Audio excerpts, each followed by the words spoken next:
पर दिल न लगे थे मासूम मुख देखन को हाय हाय नैना भी ना कर सकते हाय हाय नैना भी ना कर सकते सुनने कान ना दौड़त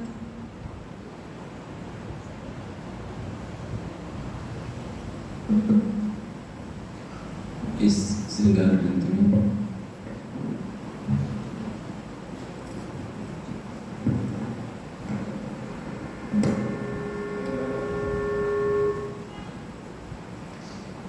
प्रणेश्वर अक्षरातीत ने उस भी रस को उजागर किया है जो आज तक न तो परम धाम में स्पष्ट किया था, न ब्रज में, न रस में, न जागने के ब्रह्मांड में सदगुरु धनसुदेव चंद जी के तन से होने वाली लीला उजागर किया था। अभी मैंने जो चौपाई पढ़ी उसका पहला चरण है बैठे मासूम जाए। इसका आशय क्या है?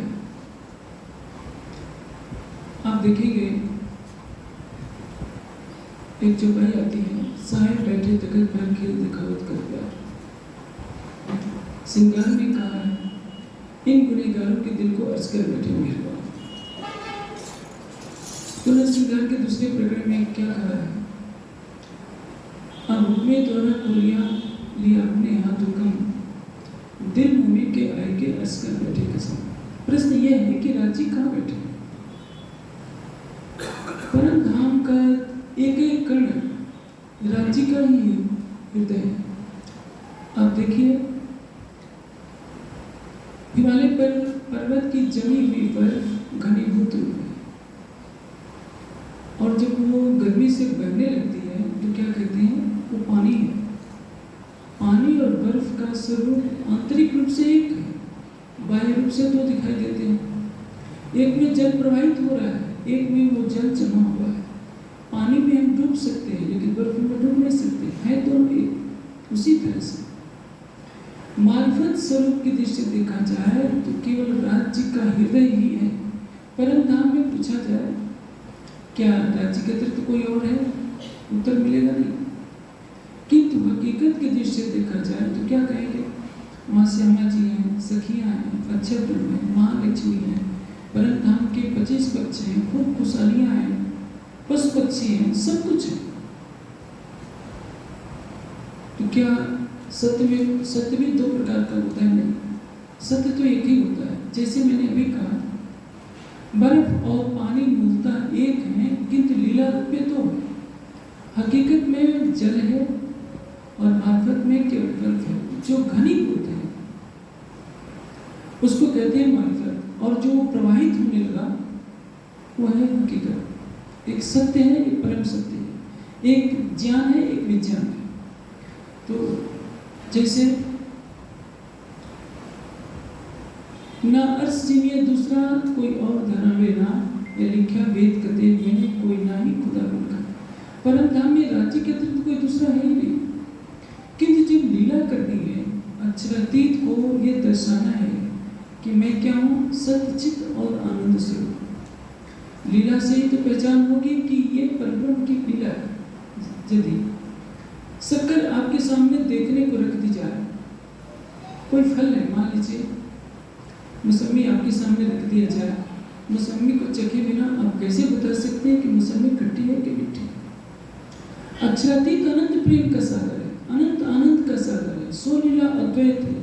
लेकिन इसका प्रैक्टिकल कब होगा? जब वो लीला करेगा। और लीला करने के लिए वो स्वयं ही अपने हृदय से अनंत रूपों में दृष्टिगोचर हो रहता है।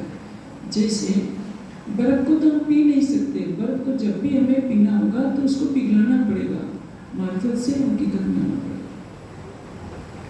अक्षरातीत का दिल 20-25 पक्षों के रूप में दिखाई दे रहा है, श्यामा जी के रूप में दिखाई दे रहा है, सखियों के रूप में दिखाई दे रहा है। इस पर संशय होता है तो मैं एक दृष्टांत देता हूँ, उससे एक बात समझ में आ जाएगी कि किस तरह से परम धाम के कड़कड़ में एक अक्षरातीत के सिवा कोई दूसरा ही नहीं। ईरान के एक सूफी फकीर थे मंसूर। जैसे वेदांत में कहा जाता है यहाँ ब्रह्मास में, उसी तरह से सुखियों की परंपरा में कहा जाता है अनलग, मैं खुदा हूं।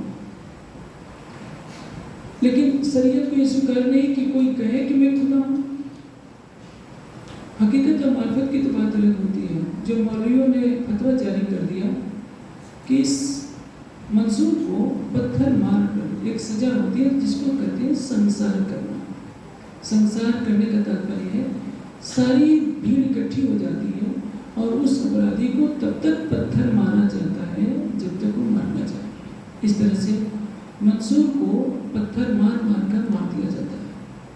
उसके मरे हुए शरीर से अनलग की आवाज आने लगती है। दफना दिया जाता है। सब सोचते हैं कि इसको चलो मिट्टी में दफना देते हैं, तभी अनलग की आवाज आती है। अब मौलवी बहुत परेशान, उन्होंने सोचा कि चलो इसको जला देते हैं। जलाकर उसकी राख को पूरे नदी में बहा दिया जाता है। राख जहां जहां जाती है वहां से अनलग की आवाज आ रही है। अब सोचिए क्या कर सकते हैं। एक फकीर की सच्ची भावना के कारण, उसकी सच्ची बंदगी के कारण, उसके मृतक शरीर की राख से भी अनलग की आवाज निकलती है। तो आप सोचिए परम धाम क्या है, कैसा होगा। परम धाम में राज्य का दिल ही से आवाज है। खेल क्यों बना? प्रश्न ये है कि क्या राज्य आज तक जाहिर नहीं थे? जाहिर थे, लेकिन पूर्ण रूप से जाहिर नहीं थे। पूर्ण रूप से स्वयं को उजागर करने के लिए ही तो राज्य ने खेल बनवाया। हम जो कहते हैं कि सखियों ने अक्षर को देखा, अक्षर ने सखियों को देखा, दोनों ने एक दूसरे की लीला देखने की इच्छा की, ये तो हकीकत है, मार्फत के कारण नहीं है, ये खेल का कारण है। खेल का महाकारण क्या है? जब मेहर का दरिया दिल में ले लिया तो लोगों के दिल में खेल देखने का ख्याल हो जाए। मेहर का दरिया क्या है? राज्य अपने स्वरूप की पूर्ण पहचान देना चाहते हैं। यह है मेहर का दरिया दिल में ले। अनंत काल से लीला चल रही है परम धाम। पांचवी भूमिका में मार्फत की लीला होती है, किंतु मार्फत की पहचान किसी को नहीं दे रहे। आप चर्चनी को अच्छी तरह से जानते हैं। आजकल तो सुंदर सा चर्चनी के क्षेत्र में बहुत निपुण हो गया है। पांचवी भूमिका में रंग प्रवाही मंदिर में हर सखी के साथ, हर परमात्मा के साथ राज्य का रूप प्रकट होता है। पूछा जाए वो राज्य कहाँ से आती है? हर परमात्मा का हृदय तो राज्य का सिंहासन है। ऊपर तले अर्श ने कहा, अर्श कहा मुनि करो। कुरान की एक आयत में कहती है कलमे मुनि अर्श मनस्त। परमात्मा का हृदय ही धाम है और हर परमात्मा के हृदय से राज्य प्रकट होते हैं। हृदय और परम धाम, हृदय और तन दो नहीं है। इस माया के संसार में हमारा हृदय बहुत सूक्ष्म है, क्योंकि हमारे हाथ पैर बड़े बड़े हैं, लेकिन ऐसा परम धाम में नहीं है। परम धाम का हर कण राज्य के दिल से, जैसे इस सृष्टि का उद्भव आदि नारायण के दिल के संकल्प से होता है, उसी तरह से परम धाम जो कुछ है स्वलीला अद्वैत राज्य के दिल से प्रकट हुआ है। अब जब पांचवी भूमिका में मार्फत की लीला होती है, ये मत समझिए कि वहाँ राज्य और श्यामा जी सहन करते हैं, सखियां सहन करती हैं। मार्फत का तात्पर्य क्या होता है? एक ही अक्षरातीत प्रेम के दो रूपों में दृष्टिगोचर हो रहा है। एक तरफ वो राज्य है, दूसरी तरफ श्यामा जी है या सखिया है। दो नहीं है, राज्य का हृदय ही श्यामा जी बना हुआ है, राज्य का हृदय ही सखिया बना हुआ है।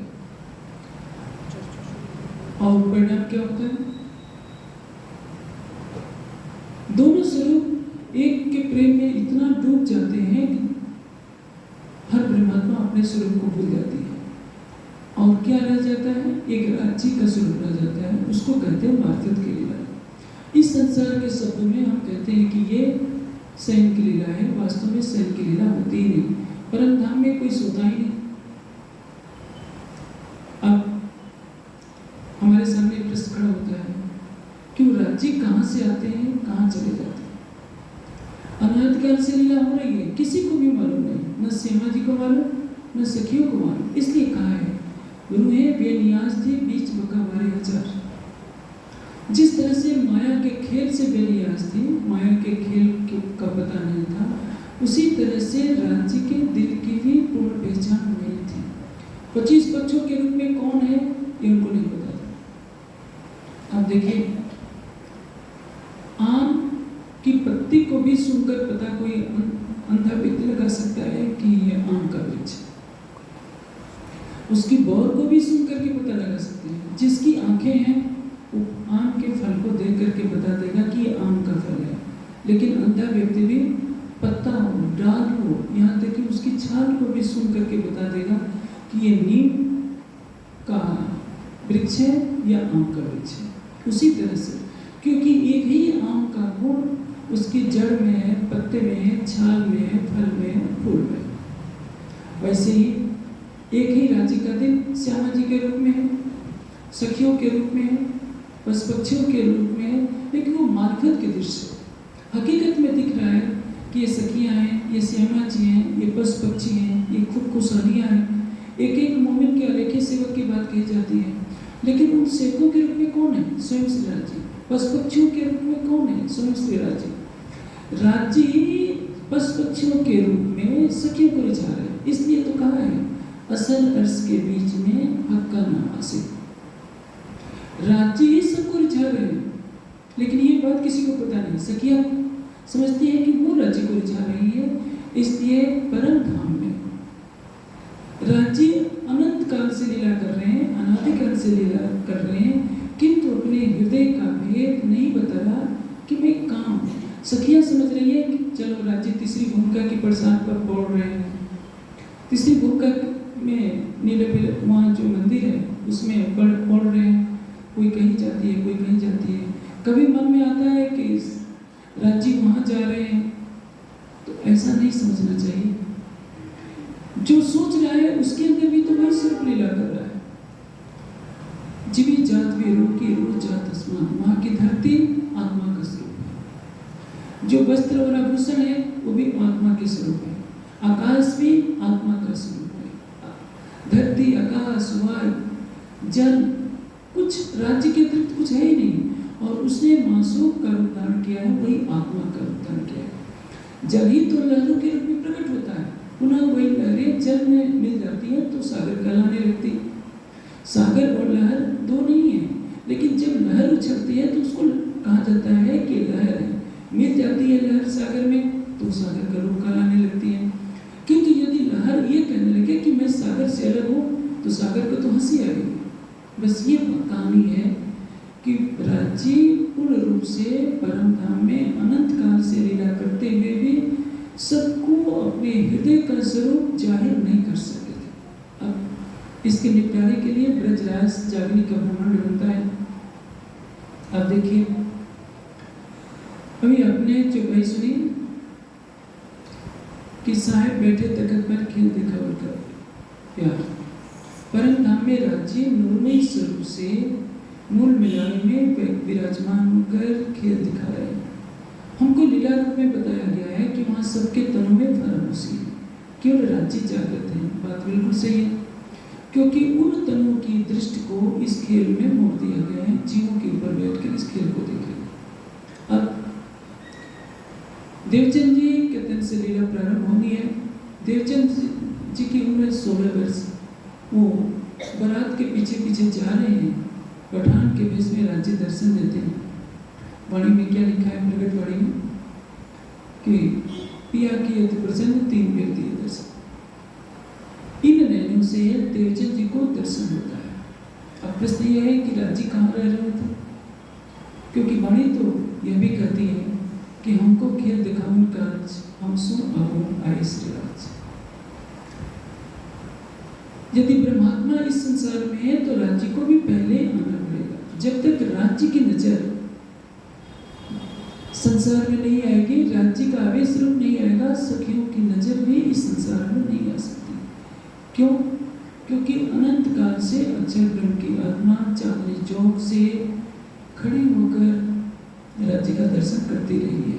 लेकिन सखियों की या श्यामा जी की दृष्टि कभी भी अक्षर पर नहीं पड़ी, क्योंकि राज्य जब तक दिल में नहीं लगे या राज्य अक्षर को दिखाने के लिए दिल में नहीं लेंगे तब तक सखियों की दृष्टि भी अक्षर पर नहीं पड़ सकती थी, भले ही अक्षर वहां क्यों। आप पठान के वेश में राज्य दर्शन देते हैं और अदृश्य हो जाते हैं। पुनः चितवनी में ब्रज बिहारी के रूप में देवचंद जी को दर्शन देते हैं, जब देवचंद जी चितवनी के द्वारा स्वयं को राधा मानकर योग माया के प्रमाण में पहुंचते हैं। और तीसरी बार श्याम जी के मंदिर में प्रत्यक्ष आवेश स्वरूप से दर्शन देते हैं परम धाम के श्रृंगार में। अब प्रश्न यह होता है कि राज्य क्या कर रहे थे? क्या परम धाम से आकर के दर्शन दे रहे थे और फिर परम धाम चले जा रहे थे? तो ऐसा तो नहीं कि पानी की वर्षा हो रही हो और राज्य कहीं चले जाते हो, या संसार में कहीं मंदिर में किसी भवन में बैठे हो, ऐसा भी नहीं। अक्षरातीत को किसी का आश्रय लेने की आवश्यकता नहीं है, क्योंकि सबको आश्रय देने वाले तो वही है। हाँ, वो कहाँ रहते हैं? ब्रह्मात्मा के हृदय में देवचंद जी के अंदर विराजमान है, लेकिन देवचंद जी को पता नहीं। कब पता चलता है? श्याम जी के मंदिर में राज्य दर्शन देते हैं और पूछते हैं, देवचंद जी से सारी बातें होती हैं, अपनी पहचान देते हैं। देवचंद जी पूछते हैं कि धनी कहाँ जाओगे? क्या उत्तर मिलता है? अंतर तुम्हारे आकार के आके बैठे हो, मैं तुम्हारे धाम हृदय में आकर बैठूंगा। लीला प्रारंभ होती है। फिर भी फरामोशी है, आदि नींद है, आदि जागृत है। इसके पहले ब्रज में देखिए, ब्रज लीला में श्री कृष्ण के तन में राज्य का आवेश है। सुसूरत धनी को ले आवेश नंदघर की उपवेश, किंतु सखियों के साथ लीला हो रही है, सखियां उनके लिए तड़पती हैं, किंतु किसी को भी पता नहीं कि इस तन में हमारे प्राणेश्वर विराजमान है। ब्रह्म से श्रुति ब्रजरास में प्रेम तो लक्ष्य में प्रेम था, लक्ष्य नहीं था कि कृष्ण के साथ हमारा प्रेम है तो क्यों प्रेम है, मूल संबंध के कारण प्रेम चल रहा है।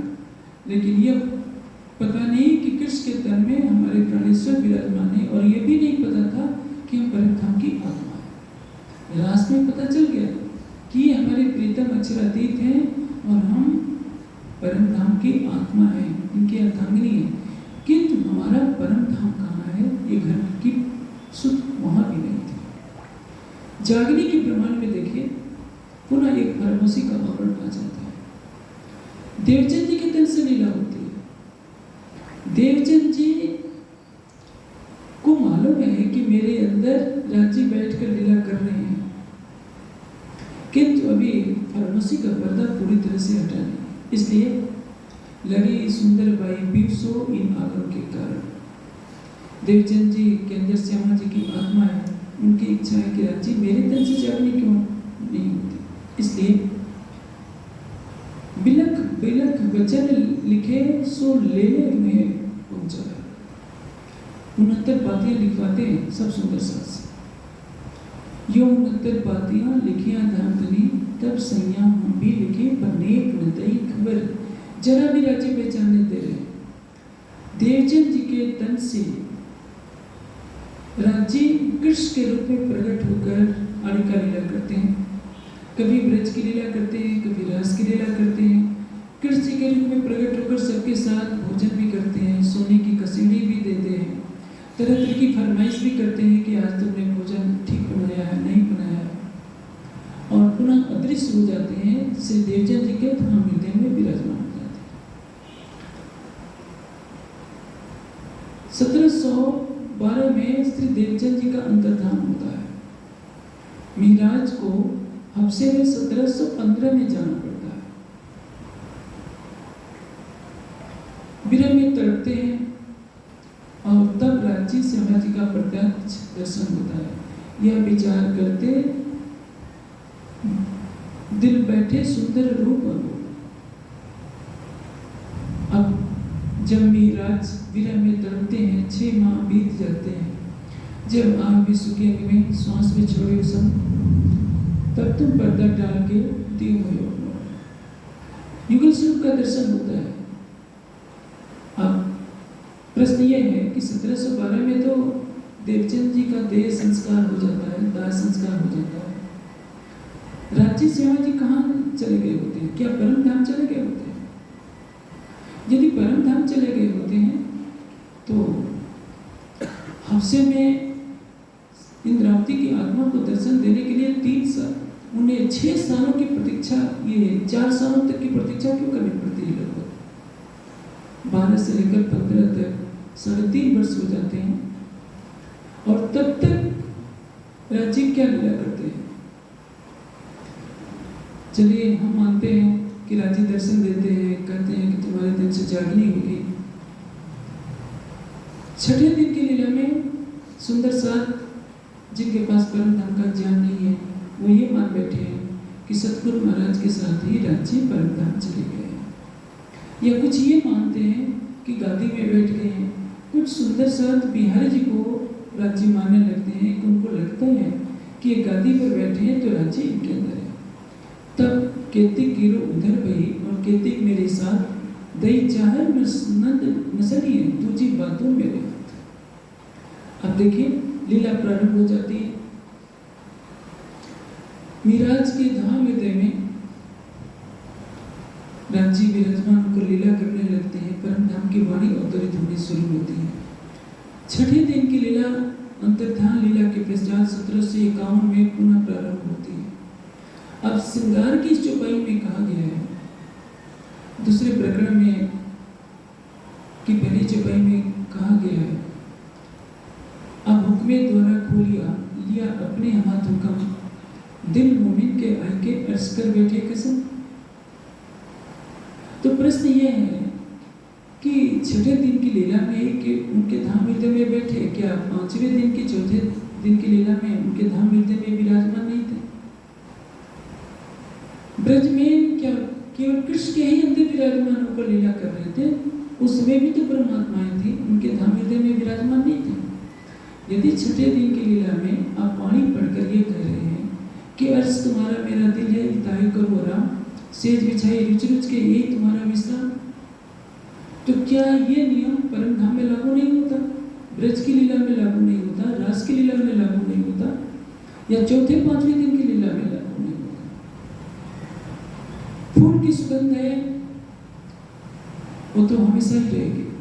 जैसे कि मैंने कहा, जिसको आंखों से दिखाई देता है वो वृक्ष पर लगे हुए आम को देख करके बता देगा कि आम का वृक्ष है।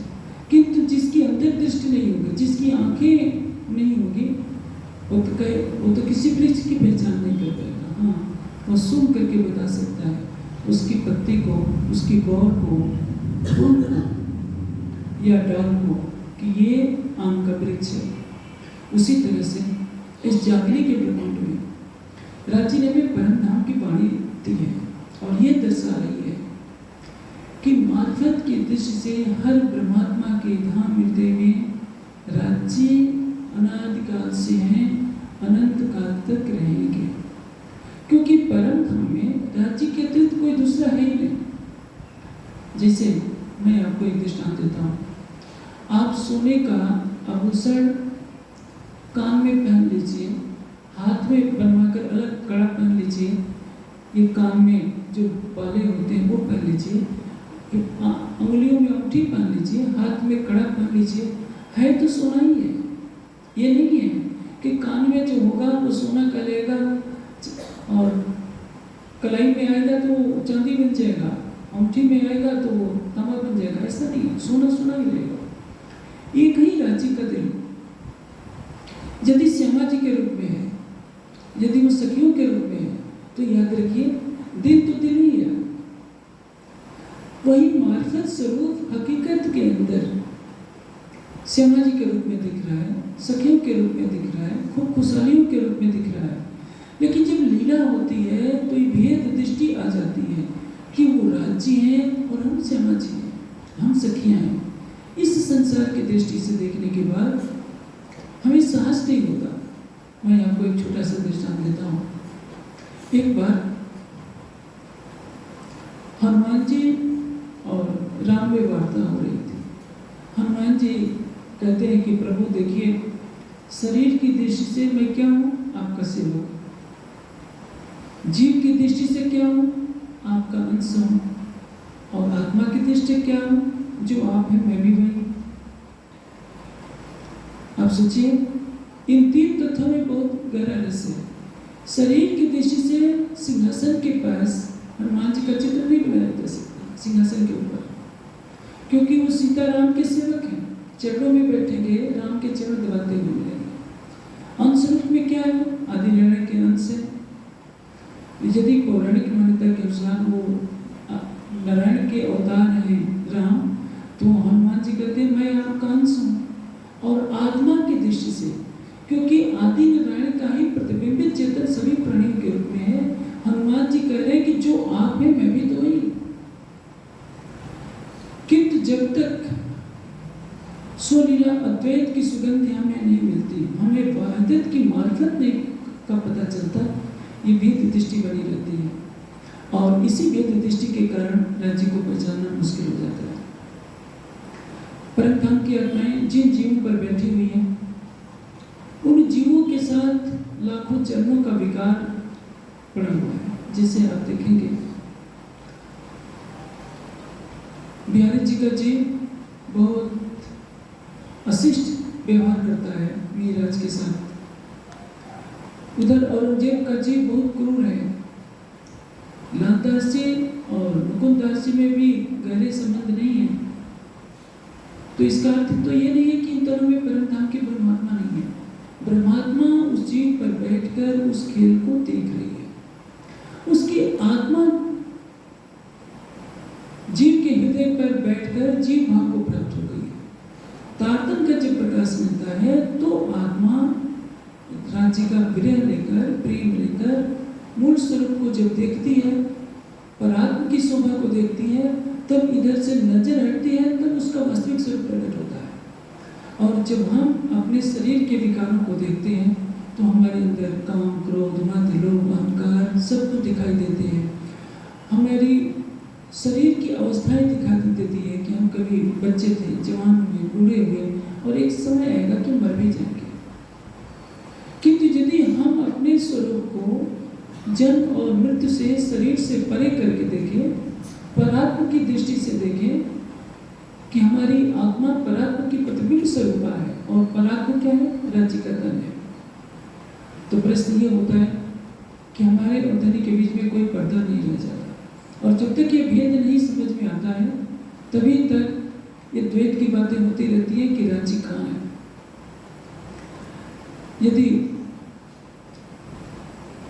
हम इस रहस्य को जान लें कि सूर्य से उसकी किरणें कभी अलग नहीं होती, चंद्रमा से उसकी चांदनी कभी अलग नहीं होती, तो वैसे ही राज्य परम धाम में कभी भी अलग नहीं थे।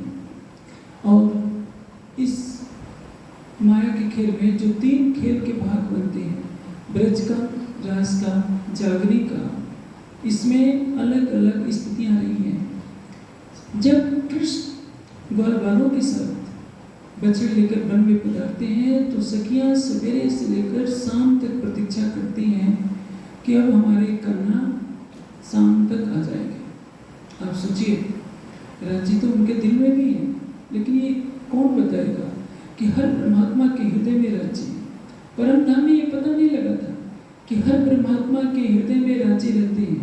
उस लीला में इतना डुबो दिया था, जैसे नमक कैसे बनता है? समुद्र से। लेकिन नमक यदि सागर की गहराई को नापने का प्रयास करेगा तो वो स्वयं गल जाएगा। उसी तरह से अक्षरातीत के हृदय में मारिफत का अनंत इश्क है। हकीकत के इश्क में डुबो दिया था। हकीकत की लीला को दिखाते दिखाते मारिफत में इतना डुबो दिया था कि परम धाम की आत्माएं वहदत की हकीकत जानती हैं, वहदत को जानती हैं, किंतु वहदत की मारिफत को नहीं जानती। इसकी हकीकत को जानती हैं कि हम राज्य से प्रेम करती हैं, इसकी मारिफत को नहीं जानती। इस जागने के ब्रह्मांड में भी बहुत कुछ ऐसा ही हो रहा है। छठे दिन के लीला में देखिए सुदर्शन कितना भटका हुआ है।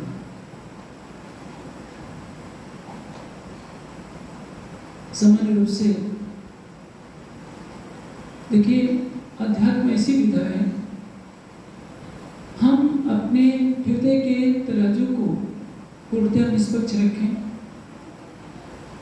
झोले को खोला रखे तो वास्तविक सत्य का प्रकाश होगा।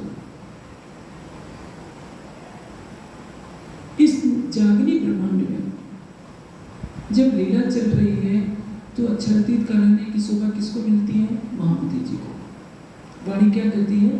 सबसे बड़ी मुझे करी ऐसी करी न कोई। किंतु परम धाम की दृष्टि से देखा जाए तो इंद्रावती में और रतनबाई में, इंद्रावती जी में, साकुमार में, इंद्रावती में, शाकुंतल में कोई भी भेद नहीं है। शाकुंतल की आत्मा महामती जी के धाम हृदय में विराजमान युगल स्वरूप को पहचानती है और क्या कहती है? सात समस्त के बीच में जुगंतनी बैठा है, कहीं तुम साक्षात अक्षरातीत हो, हम चुनना तुम्हें बना। ये लीला हो रही है। लीला में अक्षरातीत कौन है? महामती। लेकिन परम धाम की मार्फत के दृष्टि से जो इंद्रावती है वही शाकुंतल है, वही रतनबाई है, वही आसबाई है, वही कमलावती है, वही पुष्पावती है। सभी परमात्माएं तो एक हैं। और मार्फत की दृष्टि से राज्य के दिल में और परमात्माओं के हृदय में कोई अंतर नहीं है। पशु पक्षियों में कोई अंतर नहीं है, 25 पक्षियों में कोई अंतर नहीं है। मैंने आपको इस संसार का एक छोटा सा दृष्टांत दिया कि आम के फल में और उसके पत्ते में, उसके फूल में जिसको गौर करते हैं, उसकी छाल में एक ही तो सुगंध रहती है। उसी तरह से अक्षरातीत का ही हृदय सभी रूपों में। मैंने आपको स्वर्ण के गहने का दृष्टांत दिया कि सोने का गहना चाहे हाथ में पहना जाए, कान में पहना जाए, नाक में पहना जाए, पैरों में पहना जाए, सोना ही रहेगा। उसी तरह से एक राज्य के दिल के अतिरिक्त परम धाम में कुछ नहीं। जब हम उस दृश्य से देखते हैं तो वो रहस्य समझ में आता है कि राज्य न तो ब्रज में कहीं अलग थे, न रस में कहीं अलग थे। अब आपको एक दृष्टांत देता हूँ। महाराज की लीला हो रही है और उस महाराज की लीला में क्या होता है? फिर मूल सर्पिय देखा ये दो मगन हुए खेलत, जब जोश लियो खींच गया तब चौंक भई अच्छा, कौन बन कौन सखियां, ये चौंक के फिरी बात। अक्षर की आत्मा से राज्य ने अपना जोश खींचा तो परिणाम क्या हुआ? कृष्ण का वही तन है, सखियों को नजर नहीं आ रहा है क्योंकि उस तन में राज्य का आवेश नहीं है। अब प्रश्न ये होता है, हकीकत की दृष्टि से देखिए, हकीकत और मार्फत में सूक्ष्म सा अंतर हो जाता है, ये भेद कर देता है। जल किससे प्रकट हुआ है? अग्नि से। किंतु अग्नि पर जल को डालेंगे तो अग्नि बुझ जाएगी। अग्नि ने जल को प्रकट किया किंतु दोनों में मेल नहीं है और जल के अंदर कारण रूप से अग्नि है। अग्नि, अब आपको विश्वास नहीं होता है तो जब बिजली बनाई जाती है तो पानी से ही तो बिजली बनती है और वही बिजली हीटर के रूप में आपको अग्नि के रूप में दिखाई देने लगती है। लेकिन एक सामान्य व्यक्ति क्या कहेगा कि नहीं, पानी अलग है, आग अलग है। जैसे बर्फ को और पानी को है दोनों एक ही रूप। बर्फ को हम पी नहीं सकते और जल को हम खा नहीं सकते। बर्फ में हम तैर नहीं सकते हैं, तैरने के लिए हमें हकीकत में आना पड़ेगा। उसी तरह से जब लीला करनी है तो लीला में छोटे बड़े का भेद होगा। राज्य श्यामा जी के रूप में वो सिंहासन पर बैठते हैं, सखियां उनको रिझाती हैं। इस संसार में जब हम आते हैं तो उसी दृश्य से चूंकि हकीकत की लीला हो रही है तो उसमें महामती जी को राज्य अपनी सारी शोभा देते हैं। नाम सिंगार शोभा सारी में भी तुम्हारे वाणी में ये भी कह दिया, कोई दूजा मर्द न कहा नहीं वेदिक पूर्ण खेल से रास मिल जागरी 36,000 से है। 36,000 सखियों के साथ, जिसमें 12,000 ब्रह्म सृष्टि है, 24,000 ईश्वरी सृष्टि है। सबका प्रियतम कौन है? प्राणनाथ। जो महामती की शोभा दी है वो शोभा न लालदास को मिली, न छत्रसाल जी को मिली, न भीम भाई को मिली, न किसी को मिली। और तो और श्यामा जी पर भी हंसी करा दी और वो सारी शोभा महामती जी को मिल जाती है। जब हम लीला रूप में देखते हैं तो ये सारे भेद नजर आने लगते हैं, किंतु मार्फत के दृश्य से देखेंगे तो क्या नजर आएगा? अब महामती जी का तन भी तो प्रत्यक्ष दिखता नहीं। जब वो तन के अंदर धान लीला होती है, छत्रसाल जी जिनको सभी ब्राह्मणियों में सबसे बड़ा पद दिया जाता है, छत्रसाल जी जब सोचते हैं कि अब मैं जीकर क्या करूँगा जब मेरे प्राणेश्वर ही नहीं है, तो छत्रसाल जी अपनी तलवार से अपना प्राणांत करने के लिए तैयार होते हैं। श्री जी हंसते में हाथ पकड़ लेते हैं, कहते हैं कि छत्ता, तुमने मेरे शरीर को प्राण न समझा। देख, जब तेरा घोड़ा नदी में डूब रहा था, केन नदी में, तो उसको किसने बचाएगा? अपना वस्त्र हटा कर दिखाते हैं कि देखो छत्ता, तुम्हारे घोड़े के पैर के निशान मेरी पीठ पर पड़े हैं। छत्रसाल जी को तब पता चलता है। श्री जी कहते हैं कि छत्ता, वाणी का प्रकाश करना तुम्हारी सेवा का एक अभिन्न अंग है, इसलिए सब सुंदर साथ की सेवा का बोझ तुम पर देता हूँ। महाराजा जी सो कहिया, एक देखत हो तुम तिस वास्ते सेवा साथ की सौंप चलत है। और छत्रसाल जी को ये उत्तरदायित्व दिया कि सबको परम धाम की वाणी सबके हृदय तक पहुंचानी है। आप देखिए, जिस महाराजा छत्रसाल जी तक से आवेश लीला 7 वर्ष होती है और श्यामा जी के स्वामित्व की बादशाही के 40 वर्षों में 24 वर्ष महाराजा छत्रसाल जी के तन से होते हैं, जिनको अमीर मोमिनीन सभी ब्रह्मात्माओं में सबसे श्रेष्ठ पद मिला। उस सकुंडल की आत्मा को भी ये पहचान नहीं हो पा रही है कि मार्फत के दृश्य से राज्य का महामती जी के धाम में बैठे हैं और सभी उस स्वरूप के प्रेम में इतने डूब गए हैं कि कोई भी एक पल के लिए भी अलग नहीं होना चाहता। जैसे ही श्री जी के अंतर ध्यान लीला होती है, श्री जी समाधिस्थ होते हैं। कितने सुंदर साथ में भीतर में सबके नाम का वर्णन आया है। सभी सुंदर साथ वहाँ शरीर छोड़ देते हैं कि हमें श्री जी के बिना इस संसार में रहना क्या। लालदार से जिनके तन से भीतर लिखवाई जाती है, वो भी इस संसार में रहना नहीं चाहते। केसरदास से जो संपूर्ण स्वरूप साहब की बाइंडिंग करते हैं और आकर के कुंवर जी में मत्था टेकते हैं, वो भी शरीर छोड़ देते हैं। कहने का से क्या है, जब हकीकत की लीला चलती है तो महामती जी के धाम हृदय में विराजमान राज्य को सब सुंदर साथ ने परम धाम के भाव से ही रिझाया था और उस स्वरूप से कोई भी अलग होना नहीं चाहता, शरीर छोड़ देता है। अब हमारे सामने प्रश्न क्या है कि छठे दिन की लीला में हम क्या करें, क्योंकि श्री जी का स्वरूप सामने नहीं है, देवचंद जी का स्वरूप सामने नहीं है। श्रृंगार ग्रंथ में दूसरे प्रकरण की पहली चौपाई में कह दिया कि अब हुक्मे द्वारा खोलिया लिया अपने हाथ हुक्म, दिल मोमिन के पाए के अर्ज कर बैठे कसम। आखिर क्यों कहा?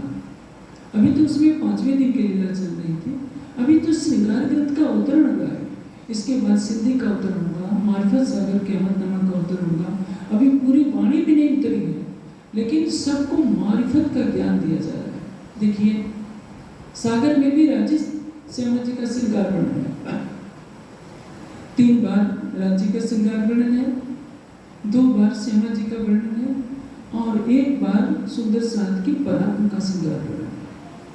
इसके बाद पुनः 4 बार राज्य के नग से सिख तक के श्रृंगार के वर्णन की क्या आवश्यकता है? इसलिए कि अब सबको मार्फत के द्वार पर ले जाना है और मार्फत में प्रवेश करा देना है, जो इस ब्रह्मांड का मुख्य लक्ष्य था।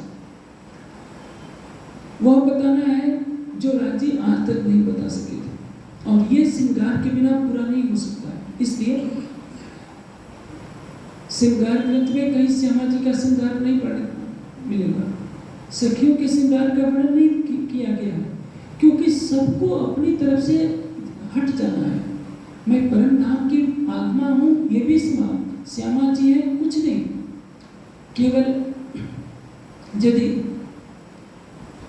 आंखों में राज्य के नेत्रों की शोभा का वर्णन है तो केवल नेत्र अंग का वर्णन, चरण कमल का वर्णन किया जा रहा है तो केवल चरण कमल का वर्णन, हृदय कमल का वर्णन है तो केवल हृदय कमल का वर्णन।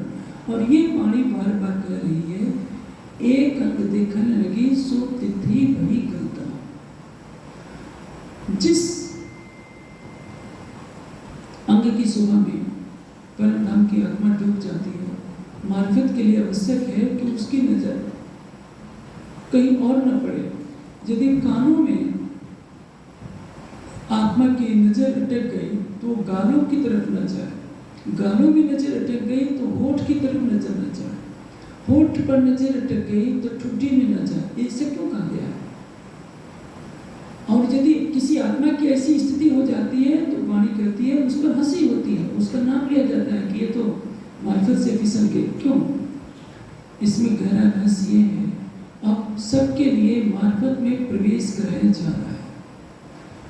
हकीकत में तो ये लगता है कि मैं परम धाम की आत्मा हूँ और राज्य को देख रही हूँ। मार्फत में श्यामा जी भी नहीं, अपनी परात्मा भी नहीं, हम कुछ है ही नहीं। इसलिए राज्य के जिस संग में नजर जाती है उसी में अटकी रह जाती है। इसी को कहते हैं मार्फत का द्वार।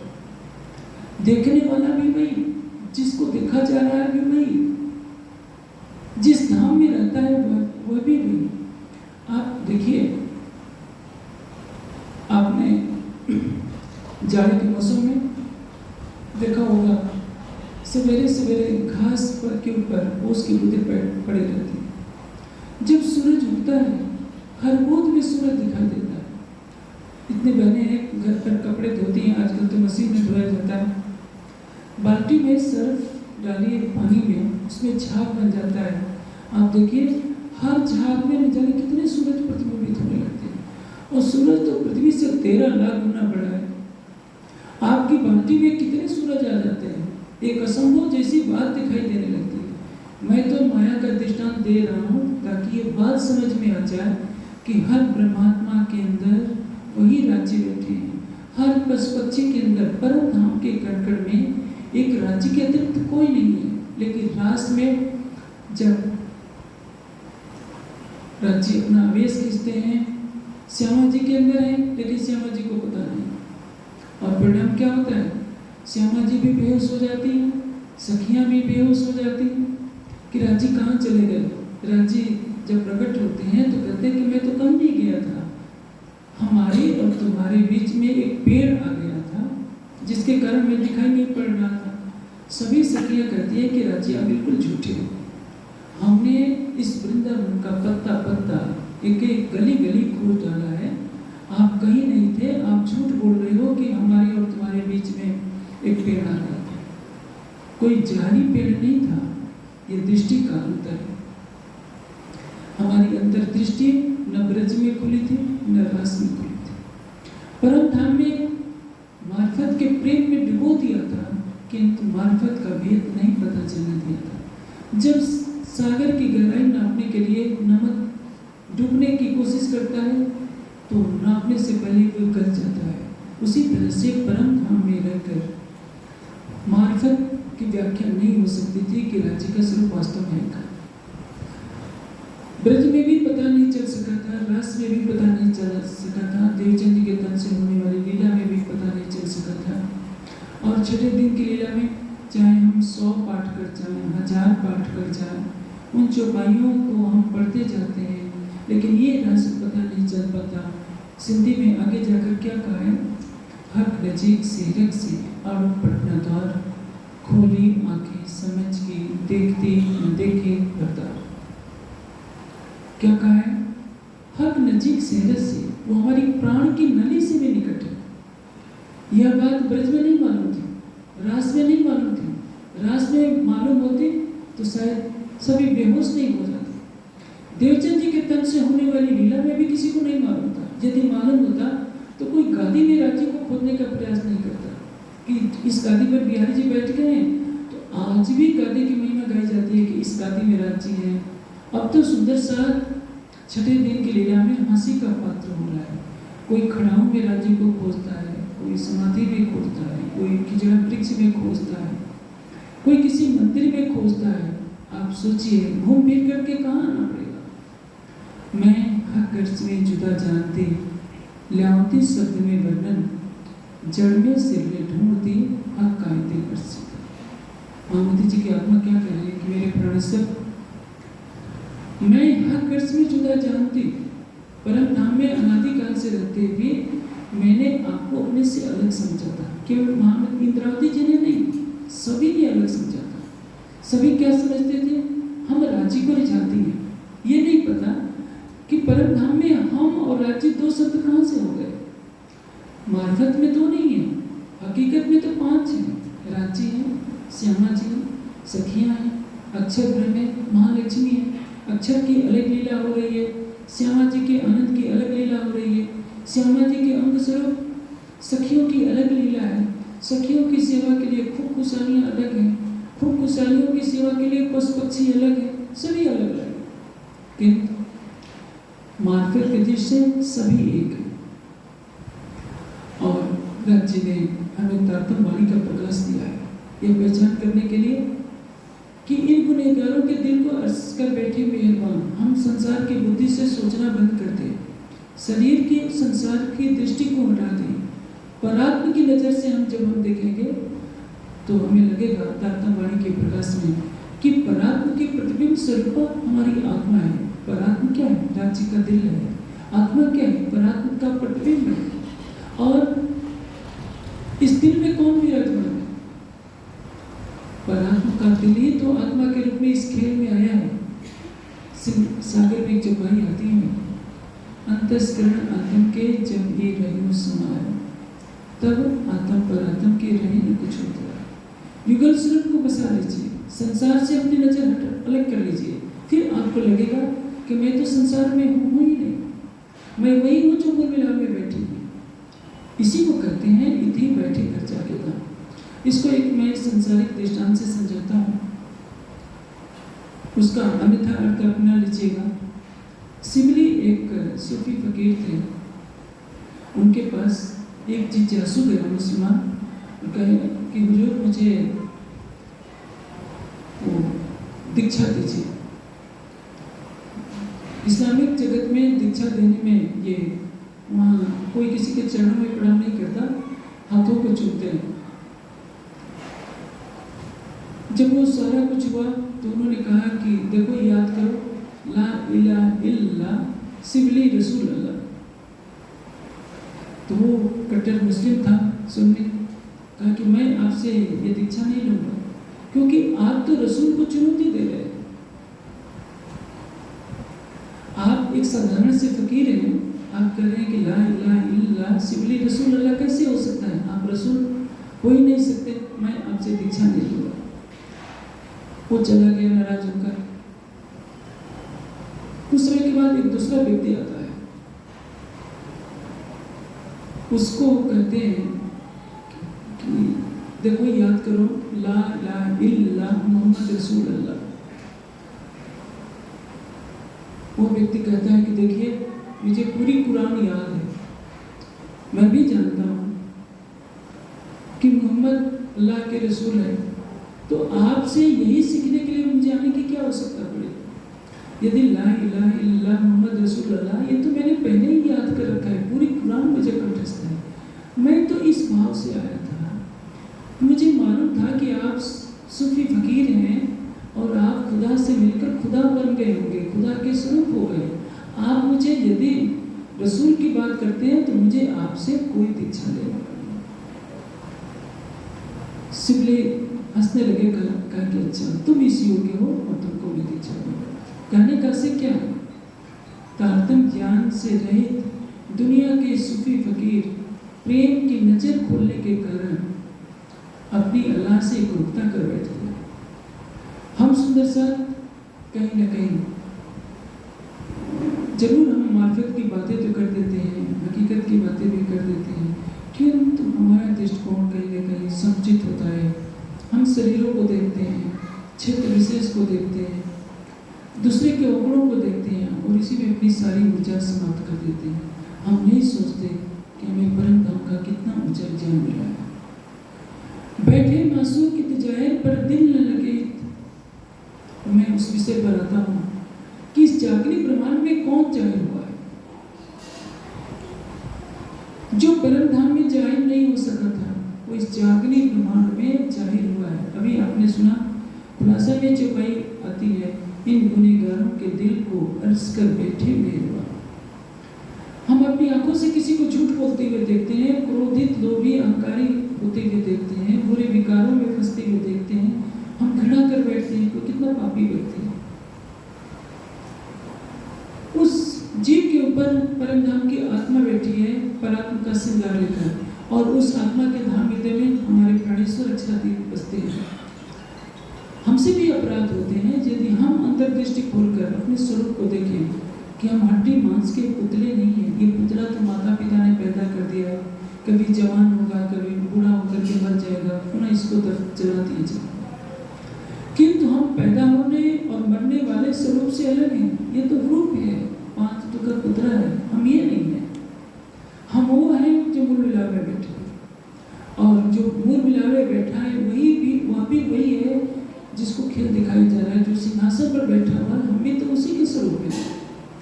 यदि यह बोध हो जाता है तो हम समझ जाएंगे कि वास्तव में इस जागने ब्रह्मांड का हमने लाभ लिया है।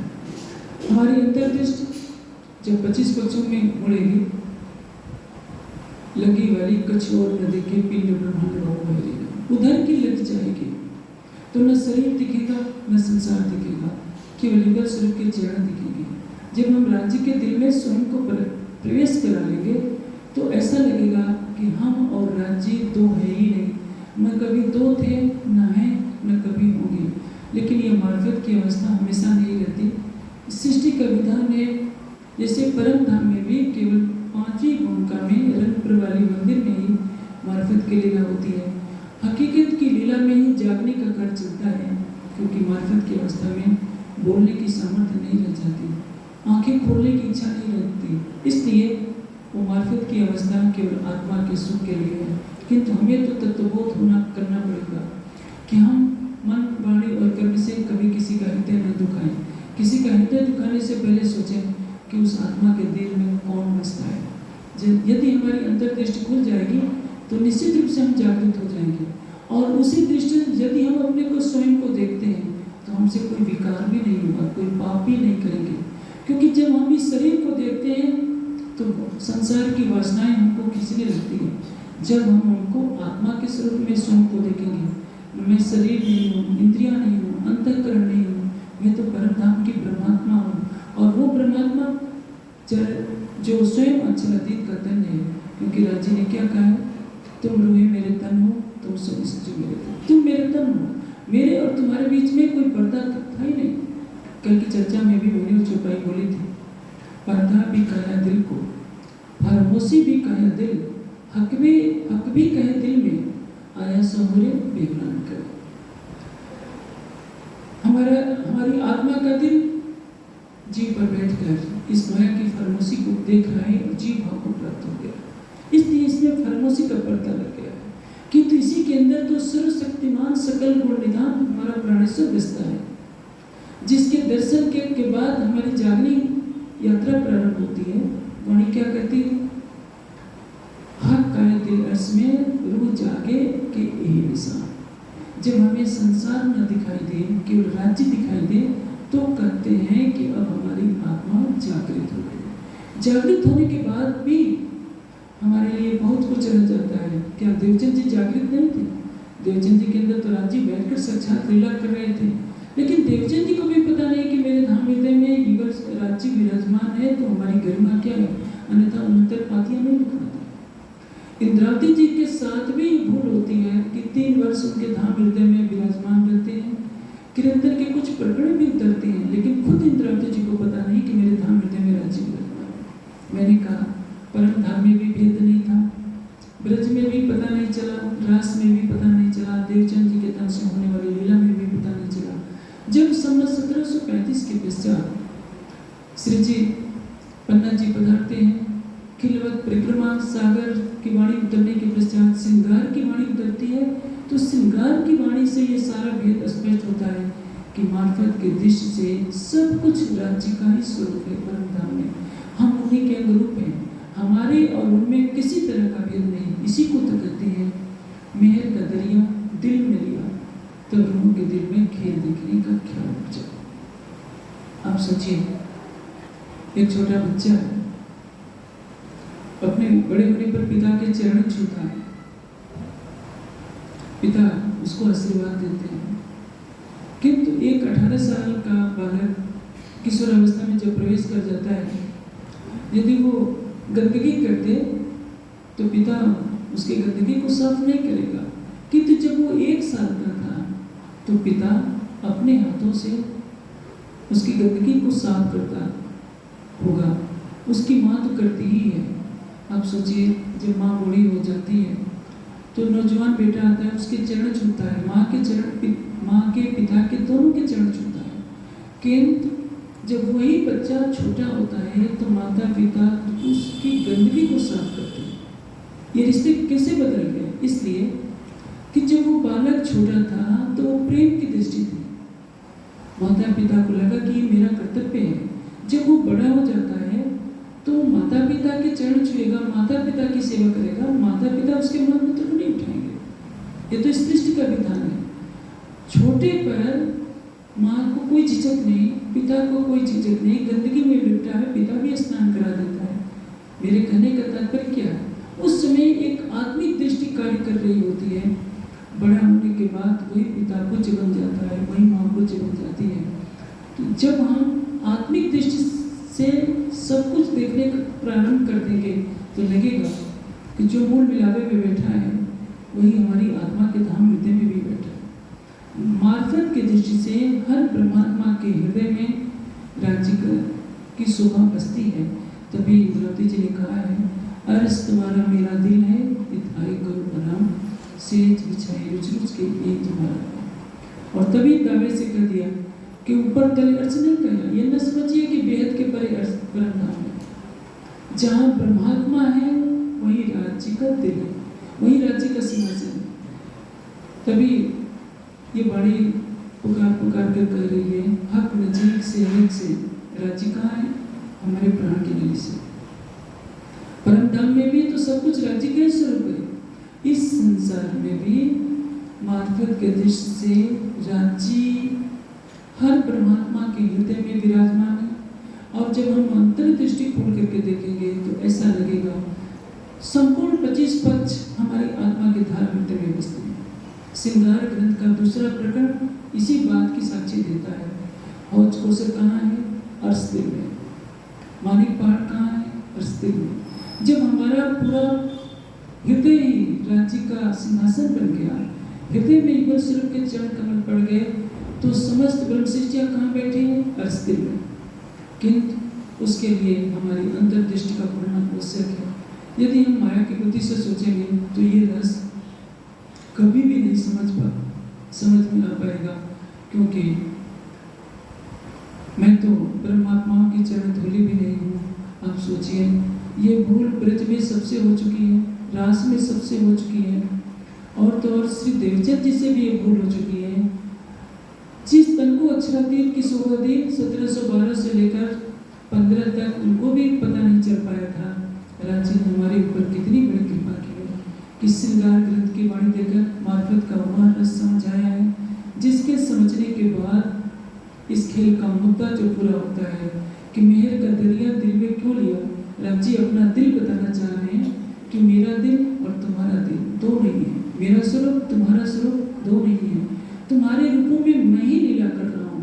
और यह भेद परम धाम में भी समझ नहीं आया था, और जिसको समझाने के लिए खेल बना, राज्य इसी को तो हासिल करके कह रहे हैं कि शाबाश तुम्हारी अरवाहों को, शाबाश तुम्हारी हड़ी सकल, शाबाश तुम्हारी वेश की, शाबाश तुम्हारी निस्बत। न तुमने निस्बत को पहचाना है और न तुमने मूल संबंध को पहचाना है, न उसकी मार्फत को पहचाना। मैं आशा करता हूँ कि सुंदर साथ को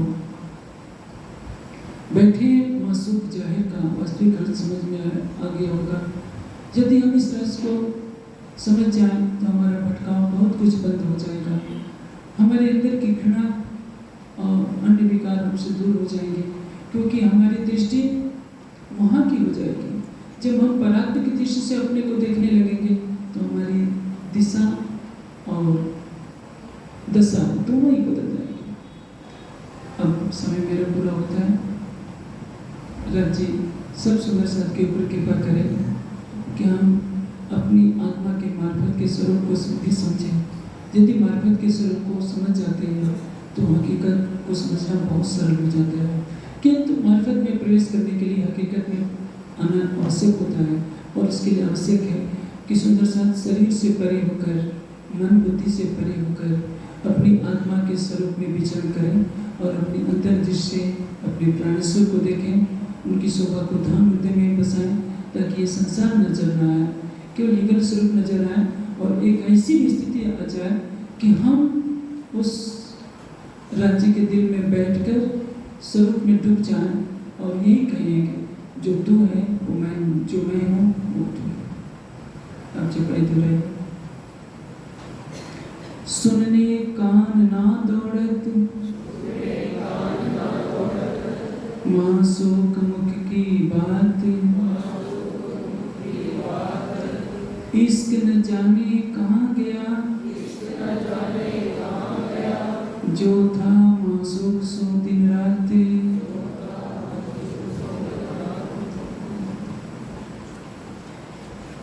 सुंदर जी बहुत सुंदर सा जिन्होंने जाना